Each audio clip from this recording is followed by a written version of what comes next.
ইল্লা ইয়া, কি করো?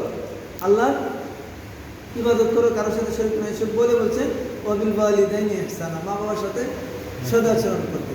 তারপর বলছেন যে ওই যে ইম্মা ইয়াবলুগান্না ইনদাকাল কিবারা আহাদুহুমা আও কিলাহুমা ফালা তাকুল লাহুমা উফ। ওনারা যদি বৃদ্ধ অবস্থায় যায়, তখন তো মানসিক বৃদ্ধ হয়ে গেলে স্বাভাবিক আচরণের চেয়ে একটু ব্যতিক্রম আচরণ করে। এখানে দেন এই বাবা মার ব্যাপারে আল্লাহ রাব্বুল আলামিন বলছেন কোনো একজন অথবা দুজন যদি বৃদ্ধ অবস্থায় পায়, এমন আচরণ ওনাদের সাথে করো না।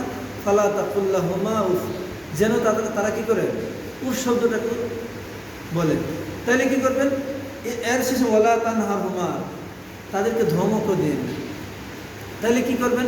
ওয়াকুল্লাহুমা কাওলান কারিমা, তাদের সাথে সম্মানজনক ভাষায় কথা বলবেন। তারপর বলছেন ওনারা পৃথিবী থেকে চলে গেলে ওয়াকুল্লাহুমা জানা আযিল্লু মিনার রাহমাহ ওয়াকুর রাব্বিরহামহুমা কামা রাব্বায়ানি সগীরা। এখানে এটা বলছেন যে তোমাদের উপর ফরজ করে দিয়েছি। আর সূরা লুকমানে আল্লাহ রাব্বুল আলামিন আরো সুন্দর বলছেন ওয়াসাইনাল ইনসান, আমি পৃথিবীর সমস্ত মানুষদেরকে নসিহত করছি, ওয়াজ করছি, উপদেশ দিচ্ছি। কি উপদেশ দিচ্ছি?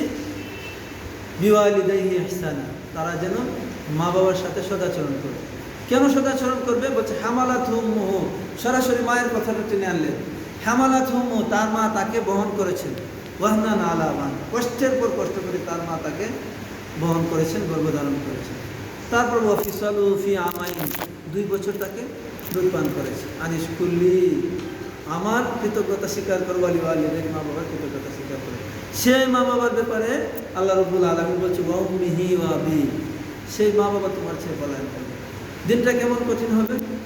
এই দিনটা সূরা হজের সেকেন্ড আয়াতে আল্লাহ রাব্বুল আলামিন বলছে যে ইয়ামা তারাউনাহা তাযহালু কুল্লু মুরদিআতিন আম্মা আরদাত, সেদিন প্রত্যেক দুগ্ধদানকারিণী মা তার দুগ্ধপোষ্য শিশুকে দুধ পান করানোর কথা ভুলে যাবে।